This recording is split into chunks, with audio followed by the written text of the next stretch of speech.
están viniendo las respuestas. Les voy a proyectar ahora. Entonces, la primera fue sobre los facilitadores para nosotros como profesionales, ¿verdad?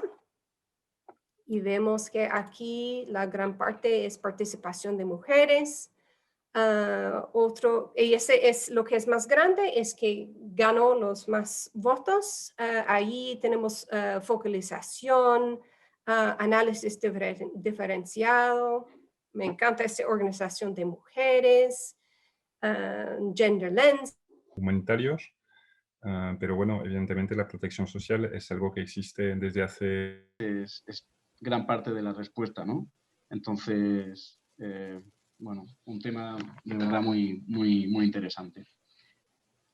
OIM para la respuesta de Venezuela basada en Panamá. Mucho gusto. Encantada. Lanzaros.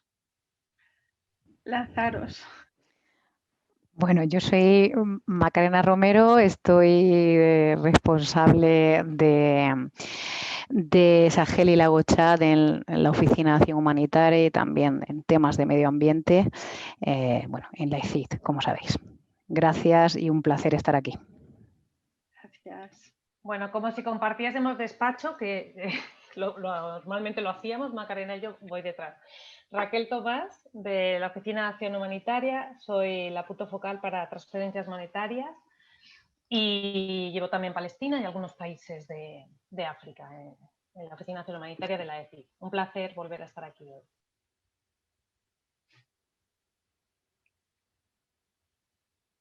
Adelante, que se nos va un poco el tiempo. Hola. Perdón. No, dale. ¿Sí?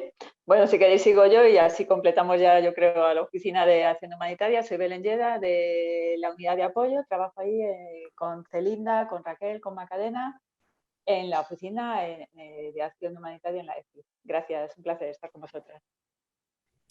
Gracias. Hola, yo soy Maite Ambrós, también trabajo en la Oficina de Acción Humanitaria, aunque no tengo tanto bagaje como la mayoría de mis compañeras, Celinda, Macarena y Raquel, pero trabajo además específicamente en emergencia. Con la emergencia del COVID con transferencias en efectivo. Muy bien. Hola con todos y todas, un gusto compartir este espacio. Mi nombre es Joseph Mejía, yo soy coordinador nacional de GBV en Hayas, Ecuador. Un gusto. Encantada, bienvenido. Hola, buenos días, buenas tardes. Yo soy Patricia Osorio Borrero, soy consultora de ONU Mujeres para temas de planear y presupuestar con enfoque de género. Gracias. Hola, yo soy Josu Oscoz de Vitoria, del País Vasco. Soy técnico de cooperación en una administración local de aquí de la provincia, en el gobierno de la provincia. Y gracias, un placer. Hola, buenos días a todos y todas y buenas tardes para los que están en Europa. Mi nombre es Adriana Ponte y trabajo en la Oficina Regional de ONUCIDA, es la que lleva respuesta humanitaria y de movilidad humana. A la orden. Hola, buenas tardes. Perdona. Ay, no, perdona. Dale. Luego sigo yo. Hola, soy Teo Diamantopoulos y soy responsable de proyectos en la OTC de Argelia y mi trabajo se centra en los campamentos de población refugiada saharaui en Tinduf. Y encantada de estar con todos y todas. Pues sigo yo, soy Mónica Tineo de la Agencia Catalana de Cooperación al Desarrollo, o sea, de cooperación descentralizada, y soy técnica de cooperación y acción humanitaria. Es verdad que la agencia, la acción humanitaria últimamente la hemos tenido un poco desdibujada y desde luego no tenemos una estrategia específica en temas de PTM y un poco por eso pues estoy participando en este taller, ¿no? Para aprender y para actualizarme. Gracias. Hola, buenas tardes. Perdón. Soy Inés Pedraz, soy la delegada de la Asociación España con ACNUR en País Vasco y bueno, yo la verdad es que acabo de llegar un poquito hace poco al mundo también de la acción humanitaria, por lo tanto presentamos proyectos de PTM y demás a diferentes administraciones, ¿no? De la descentralizada y estoy, bueno, sobre todo aquí intentando aprender, ¿no? puesto que ya que muchas veces tengo que defender ante la administración pública este tipo de proyectos de acción humanitaria, pues me gustaría conocer un poquito más, ¿no? Gracias. Hola, bueno, sí, perdón. Sí, hola a todas y todos. Pues yo, David Arocha, referente técnico de programas de transferencia monetaria para acción contra el hambre y basado en la sede de Madrid. Así que mucho gusto compartir ese momento con ustedes. Hola, buenas tardes. Yo soy Mónica Pereira, responsable de proyectos en la OTC de Mozambique, en concreto para responsable de proyectos en la provincia de Cabo Delgado, en el norte, que supongo que algunos ya sabéis, está en estos momentos viviendo una fuerte crisis humanitaria y bueno, aunque no hemos tenido oportunidad de trabajar aún o activar ningún mecanismo de emergencia, esperemos que sí en breve y esperemos que los programas de transferencia humanitaria también puedan ser una alternativa y por esto estoy aquí también, aparte del interés personal. Muchas gracias. Muy bien. Vale, ahora sí. ¿Me escucháis, verdad? Sí, pero no sé. Sí, te escuchamos, pero vale. bajito. Vale, ¿me escucháis mejor ahora? Ahora sí. Vale, gracias. Yo soy Lorena Auladell, yo soy técnica referente para seguridad alimentaria, medios de vida y cash en acción. Encontrar en pleno con Save the Children, perdón, he tenido un lapsus, y estoy basada aquí en Barcelona.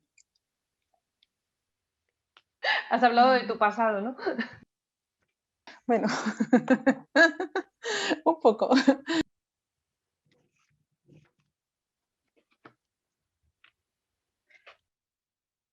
¿Queda alguien más por presentarse? Hola, buenas tardes, buenos días. Mi nombre es Olivia Villamizar. Soy la responsable de programas de transferencia monetaria en Venezuela con frontera con Colombia, en Consejo Noruego para Refugiados. Regionales, hay otros que están nacionales con grupos territoriales y también entre los grupos encontramos a veces capacidades, retos, ambiciones. Sabemos también que en las crisis humanitarias la violencia de género crece de manera exponencial. La violencia de género es una grave preocupación en los contextos de desastres, de conflictos y también de desplazamientos humanos. Por lo tanto, es fundamental integrar la perspectiva de género en todos los proyectos, todas las fases de la acción humanitaria. En los últimos años sí que es cierto que ha habido un gran avance en la transversalización de género en la acción humanitaria, pero siendo sinceras, la verdad es que no creo que podemos concluir que no estamos quizá al nivel que a lo mejor tendría que ser necesario. Todavía falta un poco más de impulso para hacer una integración efectiva de la perspectiva de género en la acción humanitaria.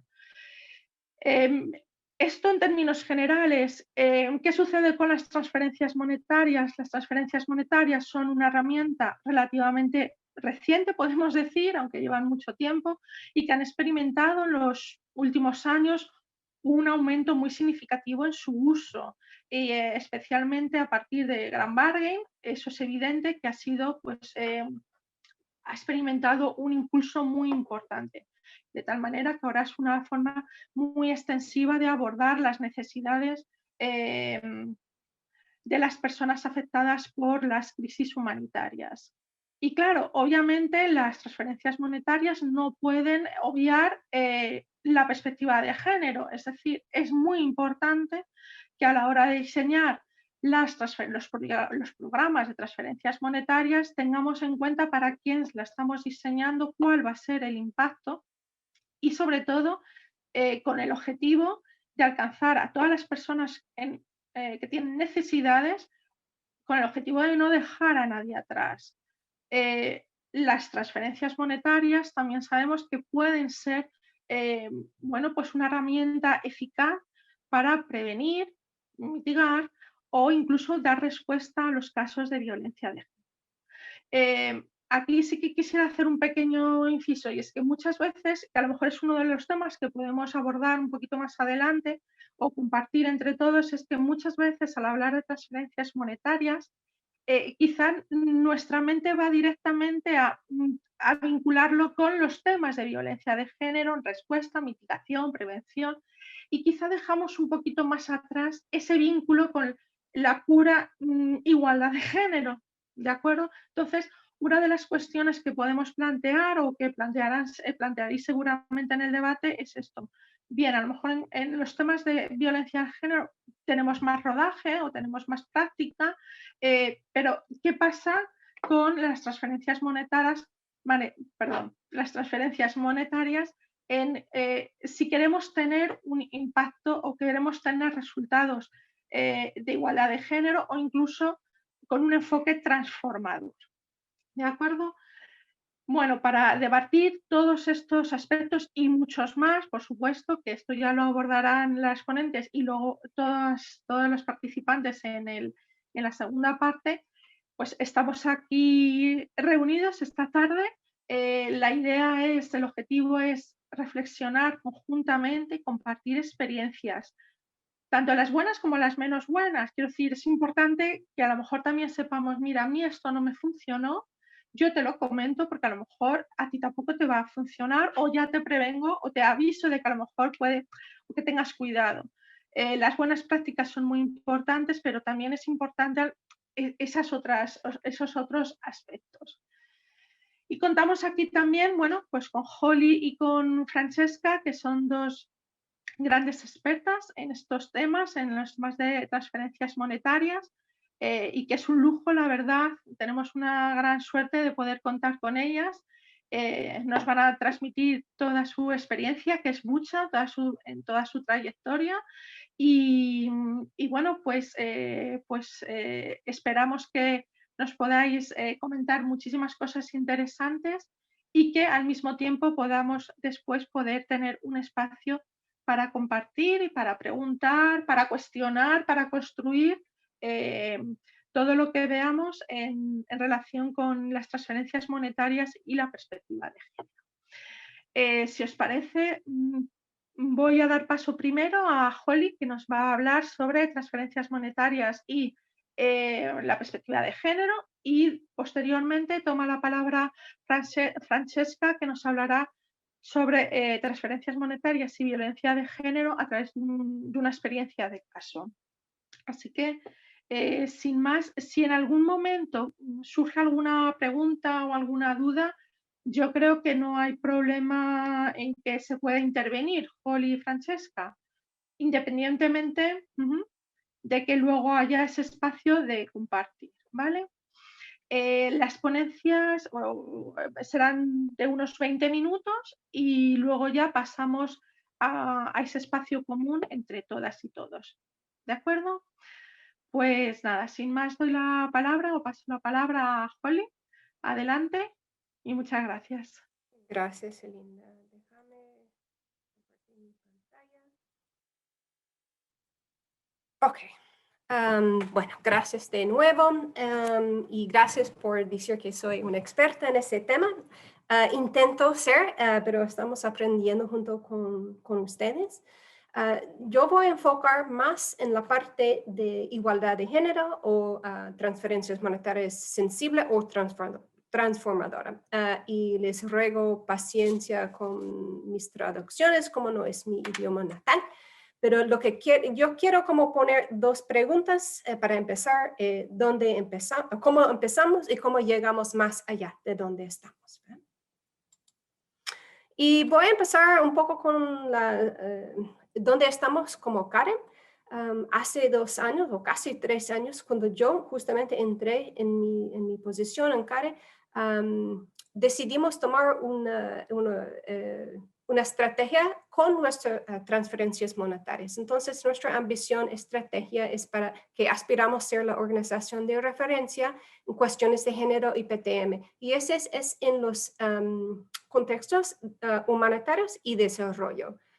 Y uno de los temas es que nuestra práctica debe ser formada por nuestra evidencia, pero también queremos convocar a otros con relación al tema para que podamos compartir experiencia, para que podamos aprender en conjunto, ¿verdad? Entonces, este espacio para mí es excelente para nosotros.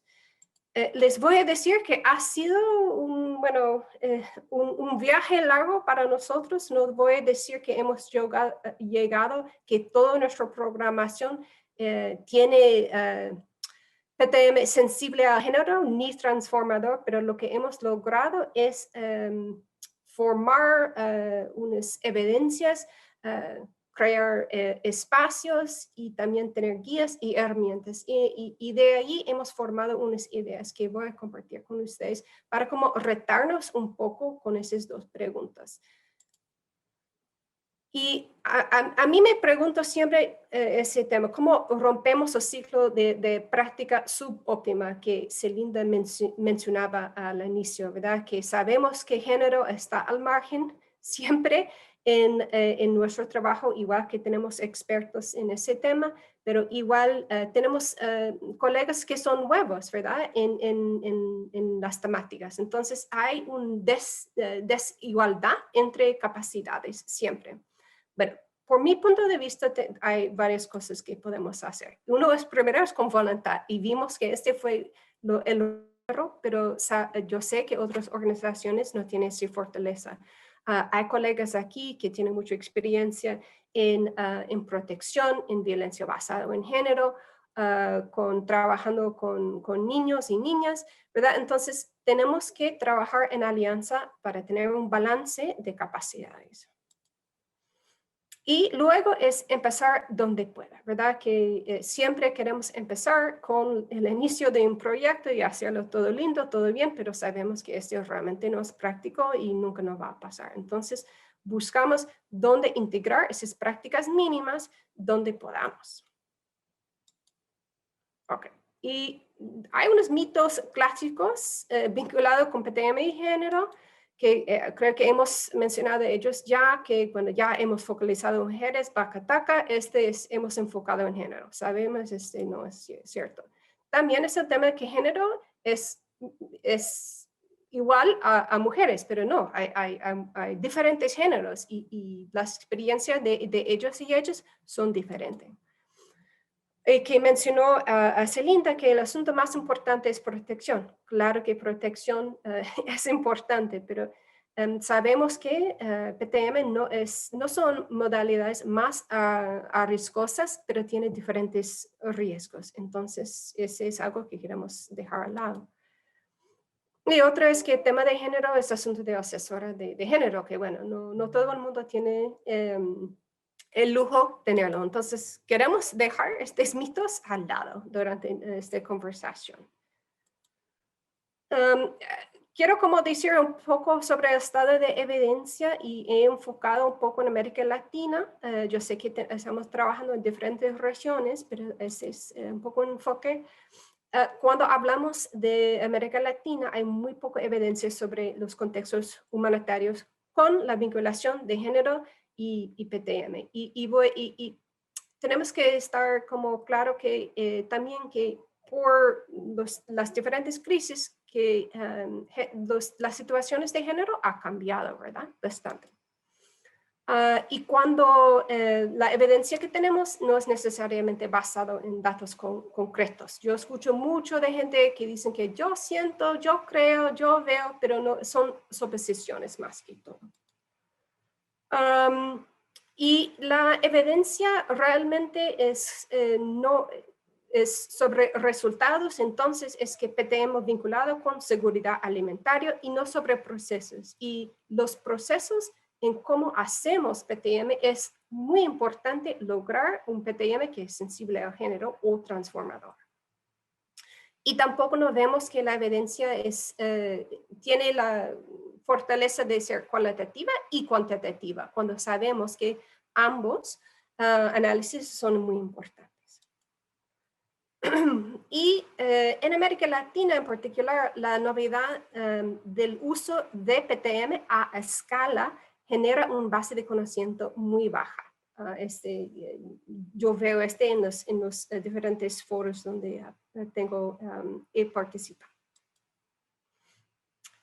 En mi charla voy a enfocar en como 3 fases, porque para no darle toda la información, pero quizás cuando ustedes van de esta charla van a tener unos puntos que pueden aplicar en su trabajo, en su desempeño y también con sus equipos. Entonces, esos tres son en la fase de preparación, en evaluación y análisis de respuesta, y a nivel de respuesta hablando sobre coordinación entre pares. Ok, entonces en la fase de preparación, unas partes que son muy importantes es cuando tenemos la vinculación entre proveedor de servicios financieros. Otro es que en la evaluación de mercados, si hemos hecho una evaluación de los mercados que son importantes para los diferentes géneros, quiere decir, no solamente, bueno, digamos, para salud, para acceso a diferentes productos que necesitan los diferentes grupos. Con el proveedor de servicios, es importante entender si ellos tienen unos productos especiales para diferentes géneros, a veces sí tienen, y entender si ellos se entienden qué queremos decir con género y cuáles son nuestras políticas. A tener un punto focal en el equipo que entiende PTM y entiende sus vinculaciones con género es vital, porque es él o ella que va a guiar a los equipos para como destacar la importancia del tema. Y luego es la selección de socios. Nosotros en CARE vemos a trabajar con socios que son liderados por mujeres o enfocado en derechos de mujeres o derechos humanos, son excelentes para ayudarnos en tener este vínculo muy cerca. Bueno, unas preguntas claves que podemos preguntarnos a este fase. ¿Están capacitados el equipo de la organización y los socios sobre género PTM y hasta qué punto? ¿Cómo se entiende el tema? ¿Se ha identificado un proveedor de servicio y se ha realizado una sensibilización sobre temas de género con ellos? Eso es muy importante porque cuando estamos trabajando con el sector privado, ellos son como nuestra cara, ¿verdad? A veces con nuestros clientes que son los y las participantes. Han hecho un estudio de mercado para bienes y servicios para resultados esperados que son importantes por diferentes géneros, como mencionaba, sobre salud, seguridad alimentaria, si es de nutrición, estamos trabajando con mujeres embarazadas, ellos van a necesitar ciertos alimentos, entonces para hacer diferentes estudios de mercado. Y luego preguntarnos cuál es el balance de género con los proveedores potenciales. Por ejemplo, si vamos a tener un proyecto que tiene vales para verduras, ¿verdad? Tenemos suficientes mujeres. Si vamos a tener trabajar con un supermercado, están como unos que son empresas lideradas por mujeres. Y otro, podemos preguntarnos si existe un base de conocimiento recién sobre las tendencias de género y poder y marcados en su contexto. Como dije antes, que cuando hay un choque, estos balances cambian, ¿verdad? Entonces es muy importante tenerlo en su lugar. Cuando tenemos venezolanos en su lugar, es diferente a tener venezolanas y venezolanos en Huaquillas, en Ecuador, ¿verdad? Entonces, unos ejemplos de buena práctica es que en PMA Jordania, ellos seleccionaban proveedores que tenían cajeras para su programa de vales. Entonces, para que los y las, en este caso más las participantes, sentían más cómodo en comprar de estos supermercados. Otro ejemplo y capacidad. Otro es ver a los desafíos actuales y nuevas oportunidades y preferencias. Muy pocas veces veo que oportunidades es una de las preguntas en como un needs assessment, un asesorio de necesidades. pero es súper importante entender cómo ha cambiado la situación y si hay nuevas oportunidades por diferentes géneros y sus subgrupos, ¿verdad? Y también preguntar sobre preferencias debe ser una práctica normal para nosotros en este momento, pero no hemos logrado esto. Y preguntar a mujeres y hombres la diferencia, ¿verdad? Y gente no binaria, ¿verdad? Que quieren recibirlo en efectivo, quieren recibirlo como bienes, porque puede ser que hay unas razones por qué unos grupos no quieren una modalidad u otra. Y otro es entender los riesgos específicos vinculados con PTM por género, ¿verdad? Porque cada uno va a experimentarlo diferente por el mecanismo de entrega, de donde van a tener que recoger la transferencia, lo que sea. Bueno, unas preguntas claves que podemos preguntarnos es cómo ha cambiado la situación para diferentes grupos, ¿verdad? Como dije, desafíos y oportunidades. Luego hay barreras particulares para ciertos géneros y sus subgrupos, ¿verdad? Y ese puede ser que si tienen identificación, ¿verdad? O no tienen identificación, o qué clase de identificación. Pueden usar el transporte público o tienen que irse a pie y es diferente la situación para mujeres o hombres o gente no binarios, ¿verdad? Y también pensando en los y las ancianos, ¿verdad? Que van a tener diferente experiencia, ¿verdad?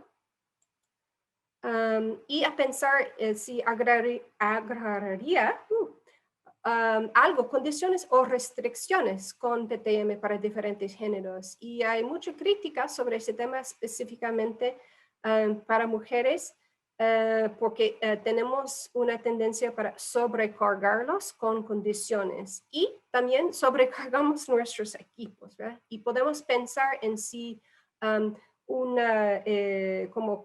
condiciones blandas, ¿verdad? Son más adecuadas en vez de poner condiciones. Y preguntarnos cuáles son los factores más importantes para facilitar que sea seguro para todos los géneros. Y este es al inicio debemos preguntarnos esto y luego después de la primera transferencia, porque lo que pensamos a veces es diferente que experimentan nuestros participantes. Y la última pregunta es que será que diferentes géneros tenían nuevos riesgos causados por estar parte de un proyecto, ¿verdad? Ese puede ser por transporte, ese puede ser por tener que hacer trabajo por dinero o cualquier cosa, ¿verdad? Pero a preguntarnos esto. Un ejemplo de buena práctica que fue de CARE Camerún con nuestro socio Horizon FEM. Es una organización liderada por mujeres y nosotros hicimos un análisis rápido de género, que es un estudio que creó CARE, pero lo hemos hecho en varios países con otros socios. Pero en este caso, con nuestro socio en Camerún, identificamos trabajadores sexuales y mujeres desplazadas como poblaciones más vulnerables. Y nosotros tuvimos que adaptar el proceso de la focalización por la complejidad en la zona urbana. No fue la forma que normalmente focalizamos a los participantes. Entonces formamos un grupo de focalización con miembros de representantes de la población afectada, con autoridades locales y líderes comunitarios de la gente desplazados y también de nuestros socios para asegurar equidad del proceso. Y además, durante la registración de las participantes, se notaba que unos de los participantes no cumplían con los requisitos para Know Your Customer, conocer tu cliente, porque no contaba con la identificación para dinero móvil. Entonces, tuvimos que agregar otro mecanismo de entrega adicional y crear procedimientos operativos estándares para cada uno. Y ahí ustedes van a ver que buena práctica y, bueno, no voy a decir que es mala práctica, pero nos escapamos algo durante la primera parte de entender las necesidades. No cumplimos con este tema de entender sobre la identificación. Entonces tuvimos que hacer una gira en nuestro trabajo. Bueno. Se siente. He hablado con unas 50 personas que están trabajando con varias organizaciones en cuanto al tema de datos responsables. Y eso es realmente el uso de datos que es seguro, efectivo y ético. Espacio. Como dije antes, que tenemos capacidades complementarias, quizás podemos trabajar en el grupo de coordinación sobre PTM, pero no hay gente de género ahí, pero hay un grupo de coordinación de género y ahí podemos como hablar del tema, ¿verdad? Y luego es que podemos influir la asignación de recursos a nivel de una respuesta, ¿verdad? Eso es muy importante para como llamar atención a ciertas necesidades por diferentes resultados o ciertos grupos, ¿verdad? Entonces, cuando tenemos este tipo de análisis rica, podemos influirlo. Ok. Algunas acciones claves que podemos tomar es que apoyar a los actores interesados con información sobre distintas necesidades. Entonces, si su organización, su agencia, tiene información sobre análisis de género, sobre riesgos diferentes, es allí que podemos aportarlo a los demás para que ellos lo tengan también. Podemos abogar para compromisos sobre género en los grupos de coordinación. Este siempre es un tema para nosotros. Hasta el momento con el Grand Bargain nos cuesta, pero es muy importante a nivel de respuesta que podemos hablar de él. Podemos promover la reducción de las brechas de acceso a servicios cuando vemos que hay ciertos géneros que no tienen acceso a, no sé, un programa que tiene PTM, abogar por ellos y ellas. Y luego compartir experiencias, lecciones aprendidas. Y muy importante esto porque cuando mencioné al inicio que las experiencias, especialmente en español, son muy pocas. Están ahí, pero no están escritos, no están en circulación. Entonces, va a ser muy enriquecedor para compartirlo en conjunto como espacios de esto. Les doy un ejemplo aquí, que en octubre del año pasado, la Coordinación para la Respuesta de Venezuela hizo una encuesta regional con el objetivo de aumentar el uso de PTM. Y ahí hubo un fuerte interés en recolectar información de igualdad de género y violencia basada en género y protección. Y se recogieron de 72 puntos focales y de 15 países. Y ahí podemos ver las opiniones, las oportunidades y las brechas en la respuesta. Y ahí yo saqué una gráfica que dice que el análisis de género en PTM es una prioridad. 75% dicen que es esencial, me interesa de este 9% que dice que es baja, pero de ahí por lo menos esta coordinación tiene como una punta de lanza de conversación con los participantes de la coordinación. Entonces yo pongo estas preguntas de nuevo aquí, ¿cómo empezamos y cómo llegamos más allá de donde estamos? Y realmente es que hay que vernos, ese es mi espejo aquí, a vernos ahí y ver en nuestra organización cómo podemos romper ese tema de voluntad, convencer a nuestros colegas que es importante porque es buena práctica, ¿verdad? Y es lo que realmente tenemos que hacer. Voy a compartir estas herramientas con ustedes, ¿verdad? Que casi todos están, hay unos en inglés, pero la mayoría en español, pero con gusto puedo hablar un poco más sobre ellos. Y de allí, es todo por mi parte. Gracias.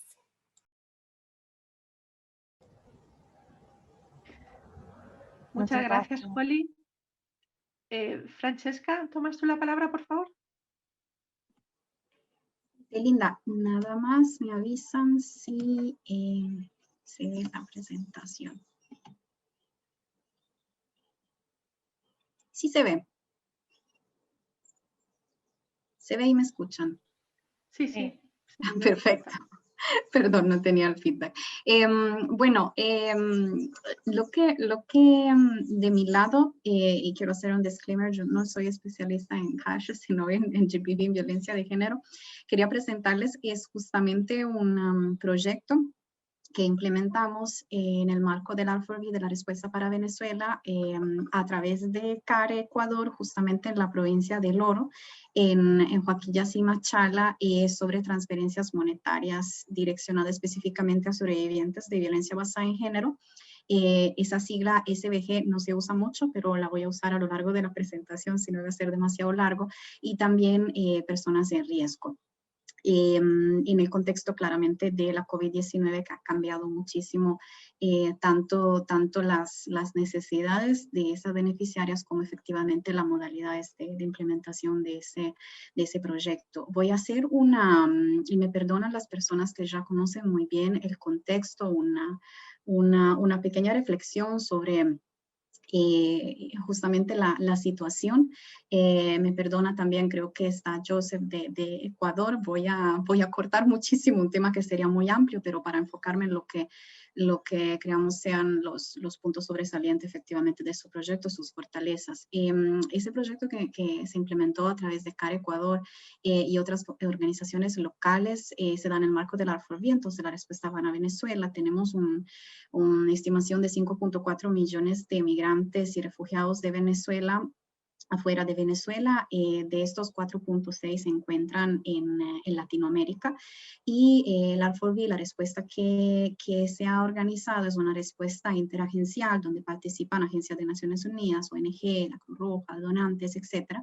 Y está organizada en una plataforma regional que trabaja con sectores, con subsectores, con grupos de trabajos y también con plataformas nacionales o subregionales. Tenemos 8 de esas plataformas y tenemos 17 países. Hay claramente países que reciben un número muy importante de población migrante, bueno, en condición de movilidad humana, ya sea migrante o refugiado de Venezuela, como Colombia, Ecuador, Perú, Brasil, y también otros países que tal vez reciben un número menor de esa población. Sin embargo, por el tamaño de su país, ¿verdad? Por la densidad poblacional, el flujo mixto de población venezolana hacia estos países sigue siendo muy relevante, como son, por ejemplo, los países de Centroamérica y del Caribe. En este marco, justamente, en el marco sobre todo del trabajo del subsector de violencia basada en género, del sector de integración, en el grupo de trabajo de transferencia monetaria, se organizó este proyecto, como le decía, financiado por OIM, pero en realidad es en el marco de la respuesta que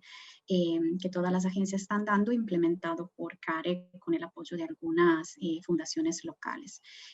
A nivel muy general, le dije que era un especialista de género y no de GBV, no de cash. A lo largo, digamos, del proyecto, de todo lo que implementamos, cuando pensamos en sobrevivientes de GBV, estamos pensando en sobrevivientes de una violencia que puede tener diferentes características, que puede ser de diferentes tipos, ¿verdad?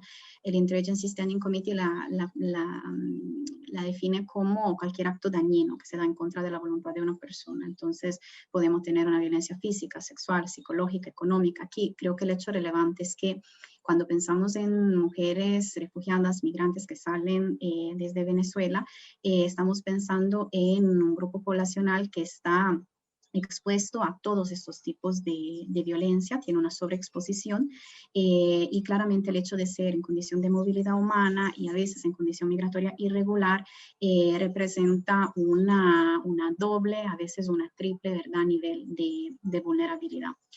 Aquí les puse un gráfico así muy chiquito para un poco presentar la organización. Es una organización sectorial la que tenemos. Pueden ver que en el marco de la sombrilla del sector de protección trabajamos en el subsector de GBV, hay el sector de integración y CBI es un elemento transversal, ¿verdad? Entonces, para la implementación de este proyecto justamente se juntaron todas estas áreas temáticas y en un país particular que es Ecuador. ¿Por qué Ecuador? Bueno, a nivel de GBV siempre se recomienda no enfocarnos demasiado en los datos, en los números. Sabemos que hay un subregistro impresionante, sabemos que mínimo 1 de cada 3 mujeres en el mundo sufre violencia basada en género, pero en Ecuador efectivamente tenemos datos muy preocupantes. Cada 72 horas hay un feminicidio, independientemente de la nacionalidad de la mujer. También quise ponerle unos datos que son del RMRP, que es básicamente nuestro plan operativo de acción, lo interno del R4V, tanto para 2020 como para 2021, para efectivamente destacar la cantidad de personas que necesitan ayuda humanitaria, esos people in need, y cuántas de esas efectivamente necesitan ayuda en temas de protección. Claramente tenemos un porcentaje muy fuerte de mujeres, de niñas y de adolescentes. Ahora, decidimos claramente enfocarlo en Ecuador por estas y muchas otras razones, y también, como les comentaba, tomando fuertemente en consideración el impacto del COVID, que cambió completamente la forma de operar. Aquí hice un listado que podríamos, ¿verdad?, seguir digamos, especificando los que son las implicaciones, las consecuencias de la pandemia, una fuerte pérdida de empleo a nivel nacional. Entonces, de personas residentes en Ecuador. Entonces, eso con respecto a personas en condición de movilidad humana, a menudo irregulares, claramente amplifica los impactos negativos. Desalojos, se estima que tenemos casi unos 400 desalojos diarios en Ecuador. La dificultad para cubrir las necesidades básicas, ¿verdad? Ese incremento de la vulnerabilidad y el incremento también del sexo transaccional, entonces el sexo que se utiliza para sobrevivir. Es un sexo casi normalizado, ¿verdad? Porque son mujeres jóvenes de Venezuela, entonces se normaliza efectivamente que esa sea la moneda, ¿verdad? Para poder efectivamente responder a estas necesidades básicas.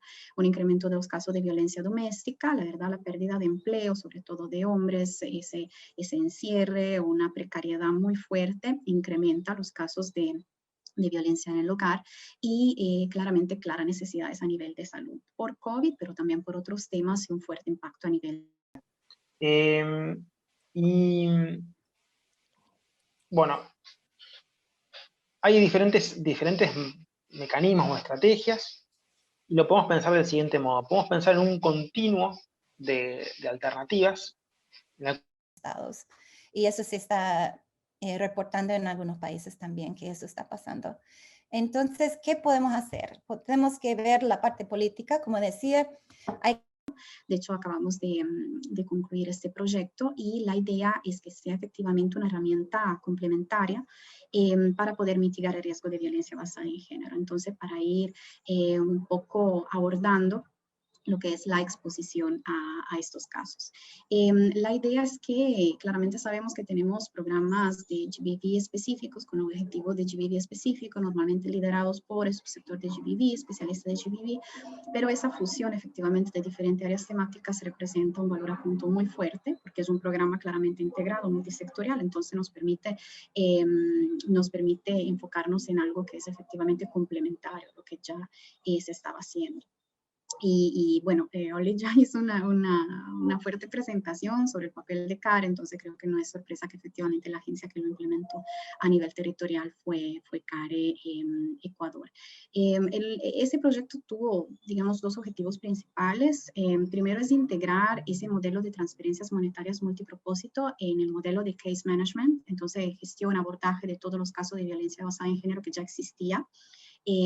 CARE es una alianza muy fuerte con una fundación local que se llama Fundación Quimera, es una fundación que trabaja hace mucho tiempo con esos temas y que claramente ya tenía un sistema de case management, ¿verdad? Entonces, de la A a la Z de todo lo que se tiene que hacer cuando tenemos un abordaje en la gestión de un caso de GBV. Y claramente fortalecer nuestra respuesta del R4V, como les decía, es una respuesta muy grande, donde participan muchos actores en tema de cash y GBV.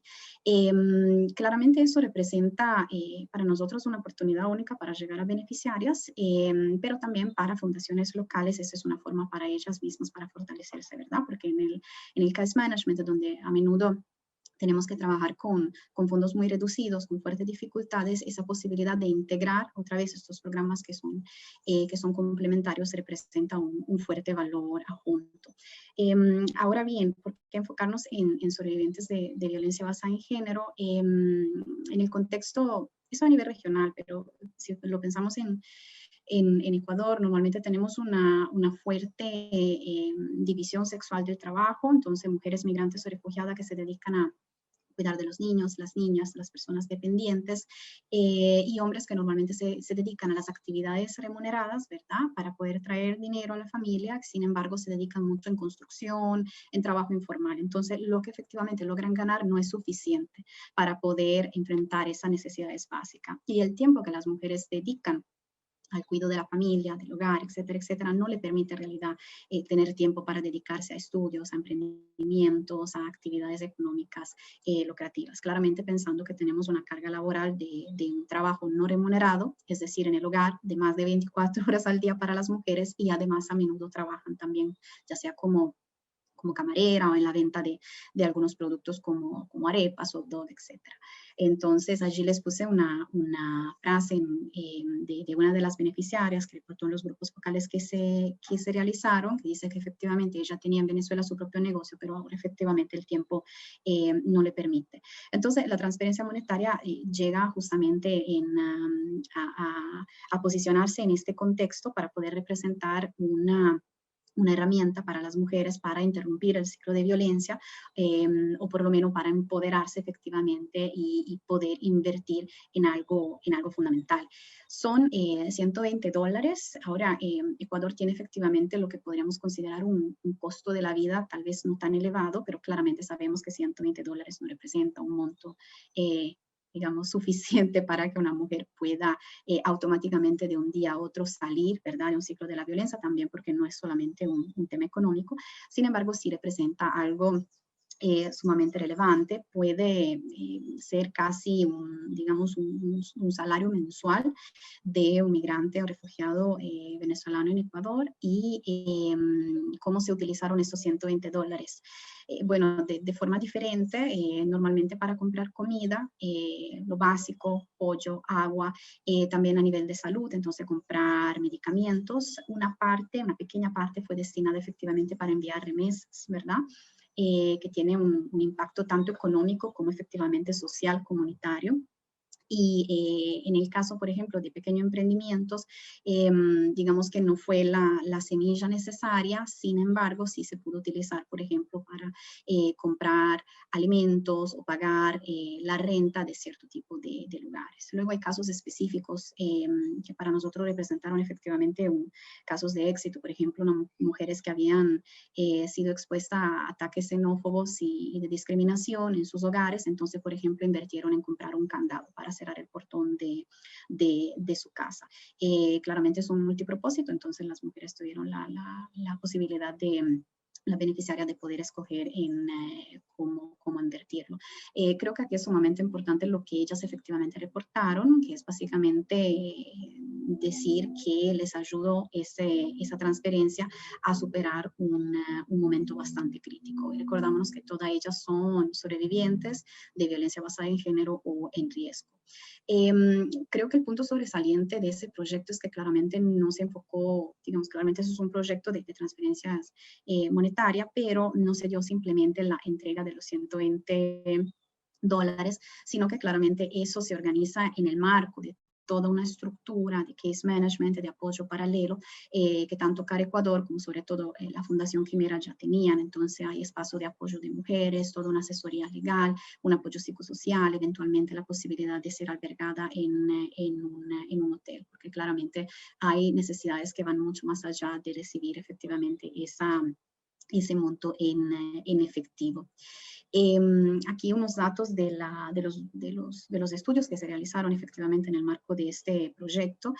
CARE en realidad desarrolló varios materiales que con gusto les podemos compartir, que son muy relevantes. Un estudio socioeconómico, por ejemplo, para ver cómo efectivamente esas mujeres, una vez que termina este proyecto de transferencia monetaria, se pueden reinsertar a la economía local, un estudio de los perfiles de ellas, pero también efectivamente un seguimiento, ¿verdad?, después de haber recibido la transferencia. Entonces, la mayoría, bueno, casi un 100%, un 99%, declararon que la transferencia en efectivo estuvo adecuada para sentirse más segura y para mejorar su seguridad. Entonces es un pequeño monto que representó efectivamente un cambio bastante relevante. Nosotros cuando planificamos el proyecto pensamos en una meta inicial de 400 mujeres beneficiarias. Se llegó, gracias al buenísimo trabajo de CARE, a 480 beneficiarias. ¿Y quiénes son estas personas? Son mujeres en riesgo de violencia basada en género, sobrevivientes, también se incluyó personas que se identifican con población LGBTI+, mujeres que también hacían parte ya de un proceso, por eso la alianza con Fundación Quimera fue fundamental, porque si no, no se hubiera podido implementar un proyecto en un plazo de tiempo tan corto. Ya habían mujeres mapeadas, ya había mujeres que participaron en ciertos procesos, hay también mujeres que necesitaban un fondo efectivamente de emergencia y las que estaban en un proceso de salida de casa de acogida. Eso es fundamental porque efectivamente lo de pagar la renta, el alquiler, la casa, el hogar es una de las temáticas más problemáticas para las mujeres en condición de movilidad humana. Y se respetó también una ratio entre la comunidad de acogida, entonces mujeres que no son venezolanas, son del Ecuador, y mujeres en condición de movilidad humana. También otras nacionalidades participaron, pero en un porcentaje menor. Entonces tenemos mujeres en situación de movilidad humana, aproximadamente un 60-70%, y las demás de la comunidad de acogida un 30-40%. Eso claramente para que todas las mujeres pudieran beneficiar y para disminuir también los niveles de xenofobia y discriminación, que es bastante elevado en contra de mujeres venezolanas. Y quería terminar antes de presentar efectivamente cómo funciona todo el modelo, que es algo en realidad más técnico, sobre un punto relevante que es efectivamente la alianza entre CARE Ecuador y el Banco Pichincha, que permite a la beneficiaria retirar el efectivo sin necesidad de tener una tarjeta. Eso claramente es extremadamente seguro, accesible, discreto. No se necesita el pasaporte, que en algunos casos no tiene, no se necesita el documento, que en algunos casos, en muchos casos, en condición migratoria irregular no tiene. Y también se protege la confidencialidad. Eso también nos permite involucrar a muchas mujeres que tal vez por su condición migratoria no se sienten en la confianza, ¿verdad?, de acercarse a esos proyectos, a esas organizaciones por el miedo, ¿verdad?, ya sea la deportación o las consecuencias de su condición migratoria. Claramente siempre se le recomienda a la beneficiaria ir al cajero ubicado en zona segura, ir acompañada, y también esa alianza que permite efectivamente, y ahora se los voy a presentar muy rápidamente, recibir un código en el teléfono, ya sea un SMS o una llamada, con las instrucciones para ir al cajero, retirar directamente el $120, fue sumamente importante en tiempo de COVID, porque claramente no podemos tener las organizaciones locales que siguen trabajando en el terreno, pero que acompañan como antes efectivamente la persona. Entonces, podemos efectivamente disminuir el contacto físico entre la organización y la persona, y claramente allí tenemos un impacto a nivel de salud sumamente importante. Voy a ir muy rápidamente porque no sé si ya me pasé del tiempo, pero cómo se organizó el todo. La identificación del caso es por identificación directa, llamada, WhatsApp, preferencia de otra organización, ¿verdad? De allí efectivamente las personas especialistas que trabajan en el terreno hacen una rápida evaluación del caso, a ver si efectivamente es un caso de riesgo de violencia basada en género, un caso de violencia basada en género, y se empieza el manejo integral del caso. Entonces, la ficha, ¿verdad? Normalmente se utiliza el COBO Toolbox, ¿verdad?, que permite la confidencialidad de los datos, etc. Se ofrece apoyo psicosocial, legal, albergue, como le mencionaba anteriormente. Y un paso sumamente importante, efectivamente, es ese análisis que hace CARE con apoyo de la Fundación Quimera para ver si queréis abrimos ya el micrófono, por decirlo de alguna manera, para cualquier cuestión que queréis preguntar o aportar o compartir.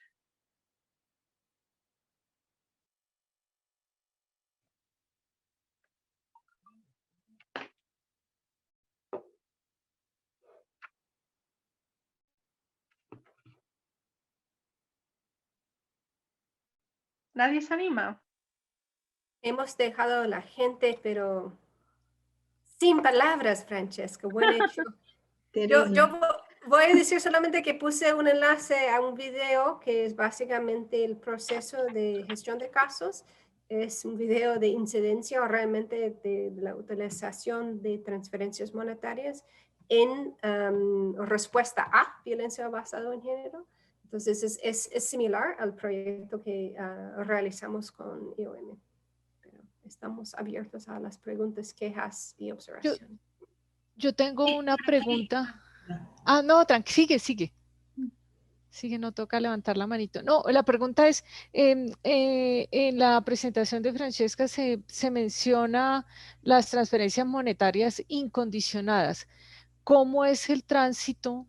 Porque es un poco como la gran dificultad que uno y el gran pero, digamos, en términos de la vida de las mujeres, y mencionabas el trabajo de cuidado no remunerado, ¿sí? De pasar de esa condicionalidad de las transferencias monetarias regularmente a cargo de las mujeres a esa incondicionalidad, pero en lógica de un uso sin restricción. ¿Cómo es ese paso en este proceso de la atención humanitaria? Total, Patricia, sí, gracias. De hecho, perdón, estoy respondiendo sin esperar. Cecilia, usted Celinda, perdón, me avisa. Sí, aquí digamos, la clave estuvo efectivamente trabajar con la organización local, con Fundación Quimera, porque la mayoría de esas beneficiarias ya estaban mapeadas, entonces ya estaban en un proceso de atención, de apoyo, de seguimiento. Entonces, digamos, no hubo un registro de una persona que no se conocía y automáticamente se la direcciona al cajero, ¿verdad?, para retirar dinero, sino que efectivamente se hace todo el trabajo de apoyo psicosocial. Allí se trabaja mucho la autoestima, se trabaja mucho cómo romper y salir del ciclo de la violencia, se trabaja también en lo que es la gestión de esos recursos, y por eso yo puse la necesidad de trabajar en la parte de emprendedurismo, que no empieza necesariamente con que vamos a construir una tienda, sino que vamos a empezar a trabajar el tema del ahorro. El tema del ahorro, en el caso, por ejemplo, de población migrante refugiada de Venezuela, no voy a decir que no es un problema, pero no suele ser un problema porque las mujeres tienen bien claras sus necesidades. Entonces, si la necesidad es no tengo para comer o tomar agua o dormir, mis hijos no tienen, es allí que va direccionado. Y de hecho, en los documentos que ahora les voy a compartir se va a ver, la mayoría lo decidieron invertir en comprar un pollo, comprar agua, pagar el alquiler, comprar medicamento. Entonces, lo básico. Bueno, para cerrar, no quiero hacerlo demasiado largo, pero allí sí efectivamente estuvo Fundación Quimera sumamente importante, porque ya tenía esas mujeres mapeadas. Entonces, aunque es multipropósito, claramente la persona tiene la posibilidad de invertirlo en lo que a mí me sirve, la otra a mi vecina no. Efectivamente estuvo direccionado en algo útil para la supervivencia. Quisiera responder un poco a esa pregunta también, no solamente por lo que pasa en Ecuador, pero en general, cuando estamos pensando en este caso, el uso de una transferencia en gestión de caso de violencia basada en género, es que es que no sé cómo es en español, pero social worker, quien punto focal va a trabajar con la sobreviviente para hacer su plan de respuesta, ¿verdad? Entonces, es claro para la sobreviviente qué necesitan, ¿verdad? Entonces, si necesitan servicios, y de ahí van a trabajar en sí la transferencia, yo voy a utilizarla por tales cosas, ¿verdad? Entonces, para ella, y ese es la mágica de transferencias monetarias, es que ella pueda decidir por su forma, ¿verdad? Entonces, y por otro lado, muy en general, cuando estamos hablando de transferencias monetarias en una crisis humanitaria, es menos recomendable a usar condiciones, porque se da más carga para las mujeres o para la recipiente, vamos a decir, cualquier participante. Cuando estamos hablando de dinero por trabajo, es porque tiene dos objetivos. Uno es para construir algo para la comunidad, entonces va a tener el beneficio de y también recibir la plata, ¿verdad? Y si tienen restricciones, bueno, muchas veces voy a decirlo crudamente, es por los donantes, pero también si queremos ver una resultado esperada, digo, seguridad alimentaria, salud, realmente si queremos ver que ellas o ellos que están recibiendo las transferencias, la única forma es hacerlo con restricciones, y ese es un vale, ¿verdad? Un voucher. Entonces, pero para bajar como las barreras para los participantes, buscamos no utilizar condiciones. Cambio.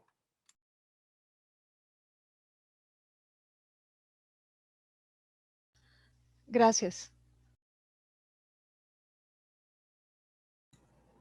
Sí, yo voy a tomar la palabra, había levantado la mano, pero quería preguntarle a Francesca, efectivamente, ¿qué porcentaje de las mujeres a las que incluyeron en el programa pertenecían a la población LGBTI? Me imagino que se refieren sobre todo a mujeres trans. Y aquí les cuento muy rápidamente que desde la Oficina Regional de ONUCIDA, que formamos parte justamente de la plataforma de respuesta a venezolanos en América Latina, tenemos una preocupación creciente en el tema de incluir, digamos, en una visión de género a las mujeres trans, porque son la población más vulnerable de toda la cadena de vulnerabilidades que estamos viendo en la región, sobre todo aquellas que se encuentran en situación de movilidad, tanto en el norte de Centroamérica como en la situación de Venezuela, que afecta al resto de los países. Casi el 80% de los asesinatos de personas trans en el mundo se da en América Latina. El 85% de las mujeres trans en América Latina muere con menos de 35 años de edad, cuando el promedio general de la esperanza de vida en América Latina para el resto de las mujeres es de 75 años. Entonces allí se puede ver todo el nivel de exclusión que tienen. Por supuesto, su nivel de inserción en el mercado laboral es bajísimo, es de casi el 5%, y en el sistema educativo pues de 2%, sobre todo después de que son expulsadas de sus hogares, que el 70% de ellas son expulsadas de sus hogares mientras son adolescentes y jóvenes, es decir, no han culminado sus estudios. Entonces tienen todo un esquema de movilidad que además tienen todo un esquema de vulnerabilidad que en los contextos de movilidad se exacerba enormemente, porque además hay el tema de identidad, comienza a jugar un rol que va en su contra. Apenas 4 países en América Latina reconocen el cambio de nombre, que ni siquiera tiene que ver con identidad, sino solamente el nombre, y esto les posibilita en alguna medida, pero son países, por ejemplo, Costa Rica tiene restricciones muy fuertes al tema de acceso a migrantes, y el resto pues no les permite pues tener, y muchas de ellas llegan a los países sin documentos de identidad, lo cual es muchísimo más dramático, ¿no? En estos casos. Entonces, por eso, desde ONUCIDA estamos tratando de diseñar justamente programas de transferencia o algunas orientaciones que sirvan para que nuestros socios en los países puedan hacer programas de transferencias específicos para las personas trans, porque vemos que de nuestras poblaciones claves al VIH, las que tienen mayor vulnerabilidad, porque además terminan dedicándose al trabajo sexual, terminan haciendo mucho sexo transaccional, porque es la única forma de intercambiar justamente por bienes y servicios para poder sobrevivir. Estamos tratando de implementar, pero un programa que tenga mayor sostenibilidad, que pueda tener un periodo más largo de aportes, etcétera. Pero bueno, es complejo, ustedes lo saben mejor que nosotros, que apenas nos estamos iniciando en esto.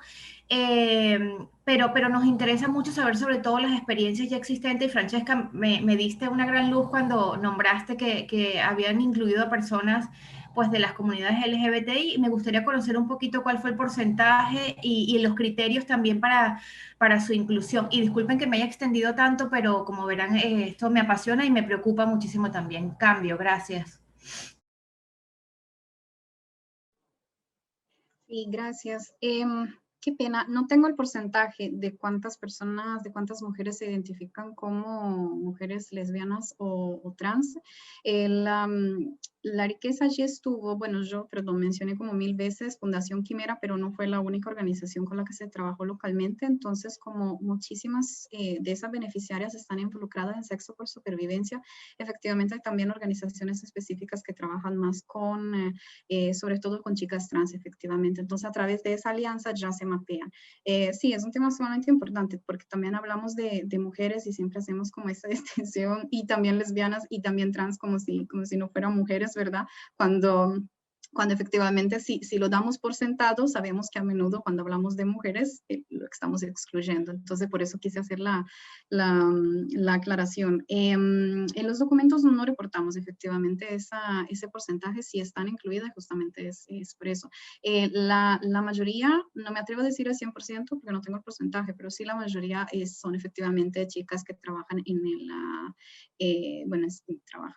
están involucradas en Sexo por Supervivencia, y son muchísimas chicas y mujeres trans. Cambio. Me encantaría. Igual voy a averiguar ahora el número porque me quedo con el porcentaje. Perdón, Oli. Me encantaría responder, gracias por decirlo. Y yo dije al inicio que siempre pensamos que género es mujeres y eso no es cierto. Y hay que como ajustar en cómo hablamos también. No solamente decir mujeres, hombres, niños y niñas, porque también tenemos personas trans, personas...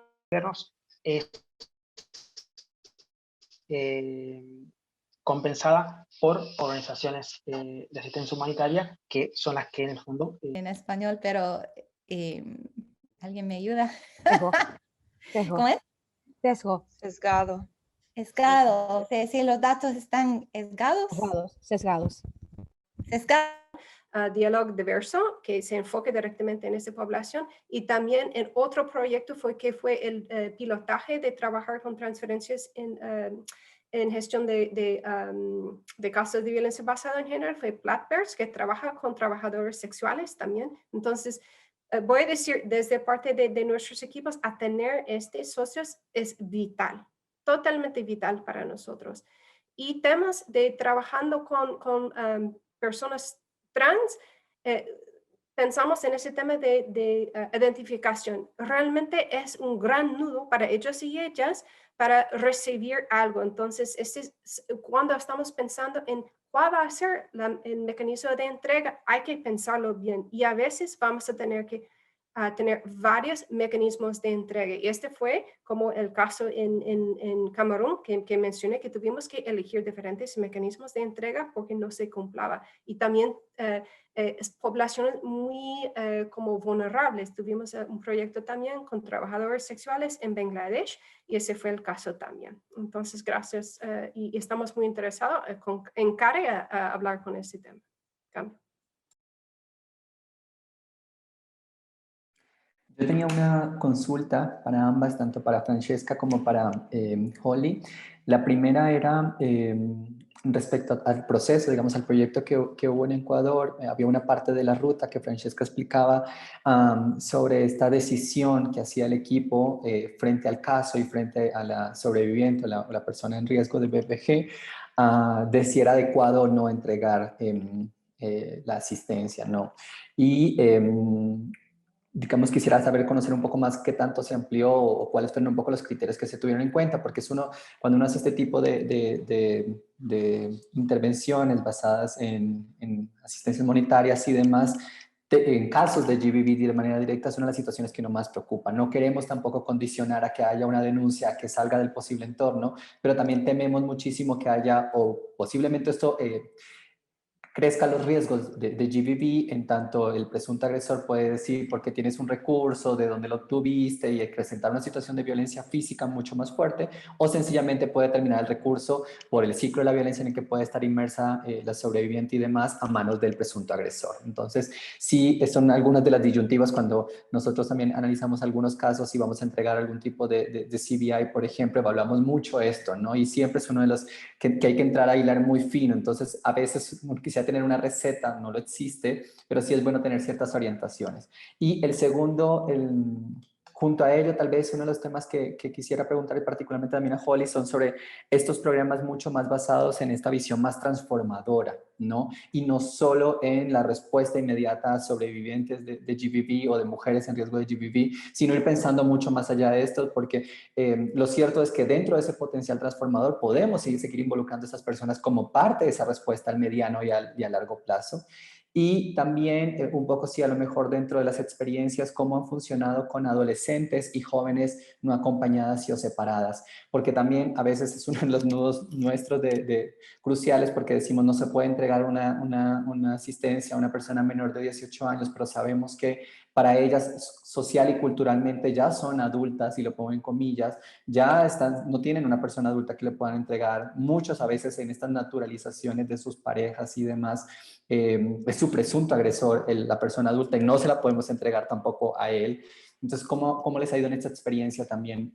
Un poco me parecería interesante poder conversar sobre ello. Cambio, gracias.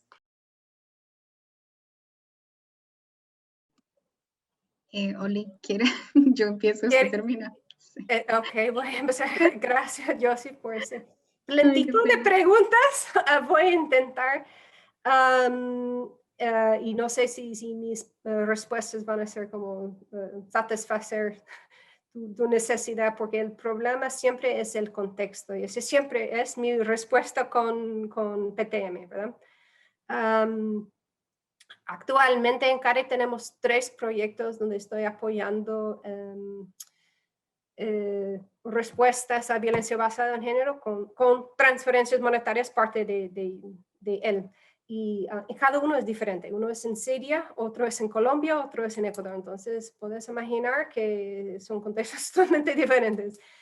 Y siempre es la primera pregunta que nuestros socios, porque cada uno estamos trabajando con socios nacionales o locales. Entonces, es la preocupación de todos.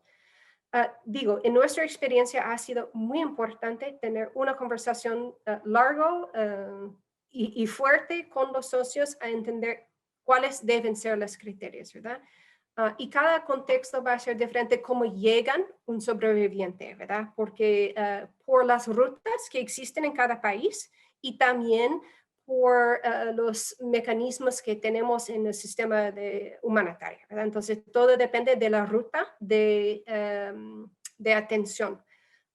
Pero quisiera como algo sobre criterios cuando hablamos de la gestión de caso.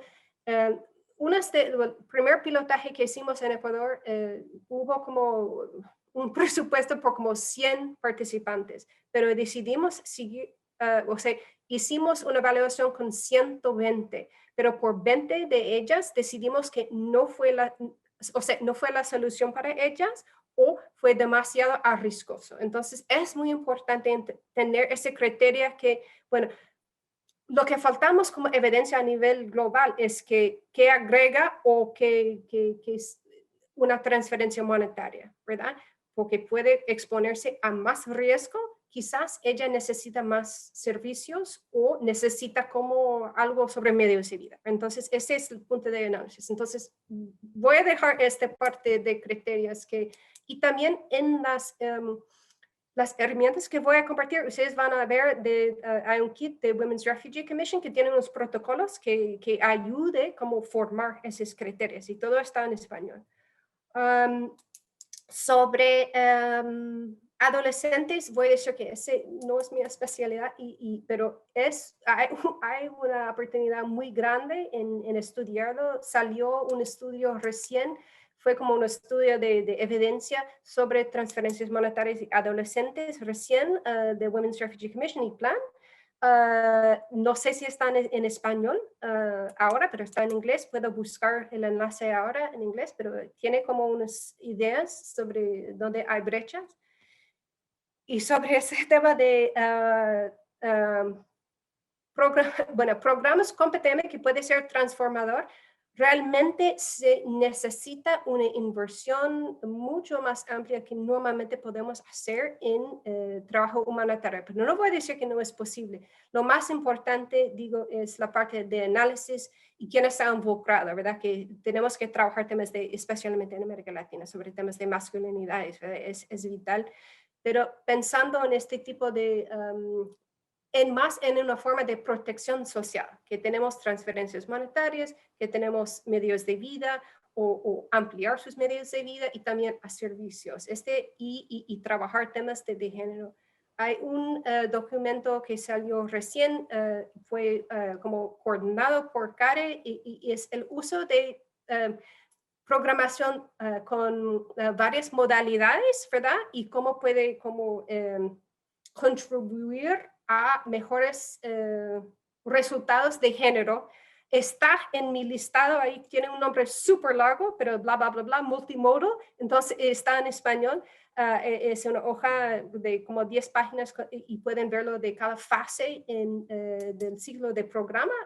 ¿Cuáles son algunas acciones que pueden hacer? Y fue una investigación de 30 diferentes proyectos de diferentes organizaciones. Entonces, quizás te va a ayudar un poco, Joseph. A ti, Francesca. Gracias, Soli. Sí, Joseph, qué tema más importante. También ustedes de Hayas tienen justamente todo el expertise y continua investigación, ¿verdad? Para ver las buenas prácticas. Agarré el SOP porque quería como darte la respuesta allá de invitarlos y de vez en cuando, ¿no? Lo veo como un poquito de aguas diferentes. Pero bueno, depende de cada país, de cada experiencia y de la política de los donantes en cada respuesta humanitaria, que no es neutral tampoco. Sí, yo lo comentaba por una experiencia concreta que tenemos aquí en Sudán, en la cual hay muchos donantes en este contexto, muy distintos, y algunos están muy presentes en el país y es fácil que ellos se coordinen entre ellos, tienen un grupo de coordinación entre donantes y algunos de ellos participan incluso en el Cash Working Group, vienen y están enterados y están muy metidos. Pero luego hay otros donantes, porque hay mucho interés, que no están en el país, que vienen un poco de fuera y que vienen con estructuras muy rígidas, sobre todo cómo tiene que ser el cash, porque es su manera de justificarlo. Y lo que nos hemos encontrado a veces es que, por ejemplo, nosotros con nuestro donante, que tiene más presencia donde estamos y hay más proyectos, pues coordinarnos con otra organización que está implementando una intervención parecida a la nuestra con el mismo donante es muy sencillo. Pero coordinarnos con una organización que implementa con otro donante, que tiene otros requisitos y que eso al final genera que la cantidad de efectivo que está repartiendo es distinta a la nuestra, provoca un montón de problemas. Y entonces llegamos a esta, ¿cómo diría? A esta problemática de decir, joder, los donantes nos están pidiendo constantemente que entre organizaciones nos coordinemos, pero a veces ellos no hacen ese esfuerzo de coordinación entre ellos. Y en este caso concreto, yo sí he visto que tiene consecuencias más o menos serias, ¿no? Sobre todo porque deslegitima también las intervenciones, porque genera mucha envidia, porque una organización trabaja con un grupo étnico y otro trabaja con otro, que están todos en un mismo campo de refugiados y eso genera descontento, inestabilidad. Entonces, no sé, es una reflexión y es interesante. Sí que veo que aquí, en este contexto, bueno, voy a decir algo muy obvio, tienen todo el SOP con los criterios efectivamente escritos, pero digamos que caen en estas macro categorías. Chao.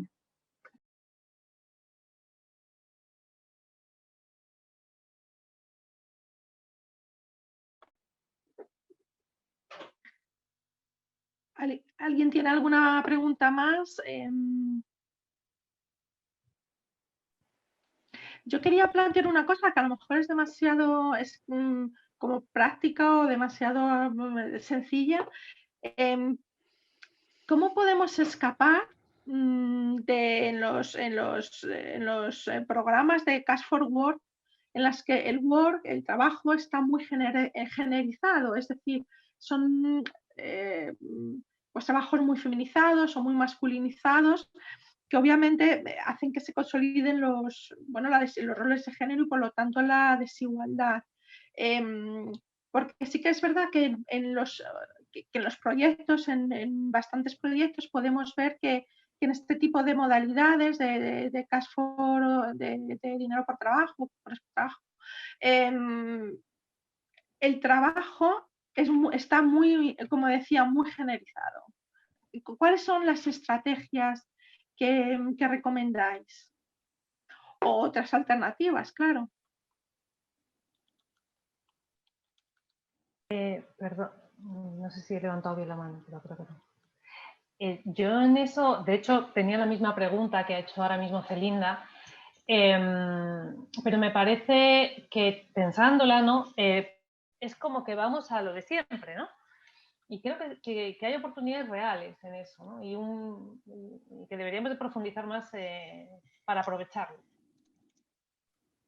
Quizás agregando a lo que mencionaba Raquel, lo que yo veo es que la falta de agregar oportunidades, ¿verdad? Que ha cambiado la situación hacia la persona desplazada o que cualquier cosa le pasaba por un desastre natural, pero por un lado tenemos que preguntar a todos los géneros cuáles son sus oportunidades por su punto de vista y también ayudarle con su entendimiento de balance de poder y género, ¿verdad? Porque yo recuerdo cuando hace años, yo voy a mostrar mi edad, cuando trabajaba en el norte de Uganda, durante el desplazamiento grande ahí, no de Sudán, pero de los ugandeses. yo notaba que, bueno, el rol de los hombres, que fue para trabajar en la finca, en la chacra. Macarena, ¿quieres ponerte en silencio? No sé. Ok, bueno, voy a seguir.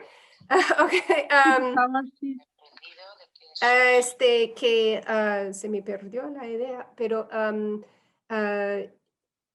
bueno, a veces los trabajos mujeres no son los que deben hacerlo, pero sí podemos buscar otras opciones que ellos pueden hacer, como una guardería de niños, o porque eso es aceptable por las comunidades, o cómo podemos hablar entre las comunidades a ver cuáles son los diferentes roles que pueden jugar durante dinero por trabajo. Pero realmente viene de las comunidades. Disculpe. Francesca. Gracias, Soli. Sí, en realidad nada más quería, digamos, haciendo el follow-up a lo que les decía, efectivamente lo que hicimos en este proyecto particular fue un estudio socioeconómico en general de la provincia del Oro. Entonces, para ver efectivamente cuál es la demanda principal del mercado laboral. Y luego un análisis también a las beneficiarias. Como decías, efectivamente la mayoría estaban trabajando en salón de belleza, etc. Entonces, tampoco la idea es obligarlas a decirle como, bueno, si se trabaja en un salón de belleza, ¿verdad? No sos lo suficientemente empoderada, porque estamos para restituir los derechos que fueron violentados, que son violentados. Pero claramente, digamos, al lado de esa parte efectivamente económica, y como yo decía, de la fase B del proyecto, o sea, nuestra idea no era y no es ojalá terminar con la transferencia monetaria en 2020, sino pasar a un plan B. Ok, ya tenemos las 480 identificadas, ¿dónde vamos de aquí? También trabajar en toda la parte de empoderamiento, porque efectivamente para poder efectivamente pensar en un emprendimiento o en poder desarrollar, no sé, ya no es vender hot dog en la calle, sino abrir una tienda o un restaurante, es efectivamente decisión de la persona, y eso se logra solamente con la parte todo de empoderamiento y con el sistema de apoyo y de cuidado paralelo, porque si la mujer efectivamente tiene que seguir haciéndose cargo de los 5 chiquitos, no va a poder invertir en eso. Entonces, yo creo que son cosas efectivamente muy obvias que todas sabemos, que todos sabemos, pero a la hora de redactar el proyecto vamos como quitando los extra, ¿verdad? Porque a veces no tenemos recursos, no hay capacidad, y podemos solamente hacer algo más enfocado, y todo eso lo vamos olvidando. Entonces, creo que efectivamente allí como mencionaban, es la clave de abandonar un poco esos estereotipos de género, pero también reconocer que no todas empezamos en el mismo lugar con los mismos privilegios, y que esa responsabilidad se transmite. Sí, ¿no? A la hora de incorporarse en este tipo de proyecto. Entonces, bueno, yo no sé si hay una respuesta a esto, pero eso, mi pregunta es un poco como qué tipo de iniciativa o de experiencia habéis tenido en este caso, y qué tipo de soluciones o, digamos, medidas se han podido establecer para fomentar esa participación, ¿no? En este caso, y sin desatender, digamos, pues eso, desafortunadamente el papel tradicional que le asociamos a la mujer en muchos lugares del mundo, ¿no? Gracias. Yo también quería comentar, hacer la pregunta con Red Cross y otras organizaciones locales, complementando un sistema que ya era bastante fuerte, pero no suficientemente fuerte para contestar a los bisognos por ejemplo, también del idioma que necesitaban los refugiados